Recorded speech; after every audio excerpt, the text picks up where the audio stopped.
ملا علی قاری یہ بھی احناف کے وکیل ہیں، انہوں نے مرکات کی بڑی بہترین اور عمدہ شرح کی ہے۔ اس مرکات کے اندر ملا علی قاری علیہ رحمت کیا بیان کرتے ہیں؟ وہ کہتے ہیں ان فضل علیہما فمبتدع، کہ اگر کسی نے حضرت ابو بکر صدیق رضی اللہ تعالیٰ عنہ، حضرت ابو بکر صدیق اور عمر پر حضرت علی کو فضیلت دی تو وہ بندہ بدعتی ہے۔ اور فرماتے ہیں للاجماع علی احقیتہما، چونکہ ان دونوں کے حقدار اور افضل ہونے پر پوری امت کا اجماع ہو چکا ہے، اہل سنت کا اجماع ہو چکا ہے، لہٰذا اب جو ان کی افضلیت کو نہیں مانتا وہ جماعت سے جدا ہے۔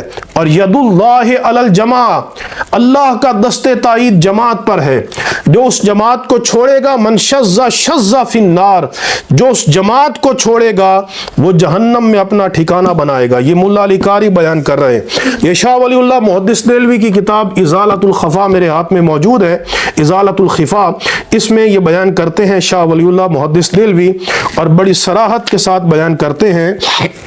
وہ کہتے ہیں کہ افضلیت الشیخین فقط تواتر عنہ مرفوعا و موقوفا، افضلیت شیخین یہ متواتر ہے، مرفوعا بھی موقوفا بھی۔ اور کہتے ہیں کہ کان مذہب جمیع اہل الحق، تمام اہل حق کا یہ مذہب ہے کہ حضرت ابو بکر صدیق رضی اللہ تعالی عنہ اور حضرت سیدنا عمر رضی اللہ تعالی عنہ یہ پوری امت سے افضل ہیں۔ یہاں تک کہ شاہ ولی اللہ محدث دہلوی نے یہ بھی بیان کیا ہے، صفحہ نمبر 193 ہے کہ من فضل علیٰ علی الشیخین فہو مبتدع یستحق التعزیر۔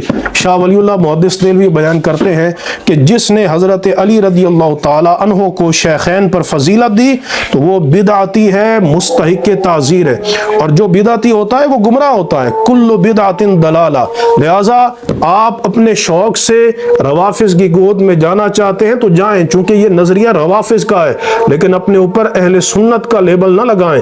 اہل سنت کے علماء نے 1400 سال پہلے یہ طے کر دیا ہے، صدیوں سے طے کر دیا ہے کہ حضرت ابو بکر صدیق رضی اللہ تعالیٰ عنہ اس پوری امت سے بلکہ تمام امتوں سے افضل ہے۔ اللہ تبارک و تعالی ہمیں منہج اہل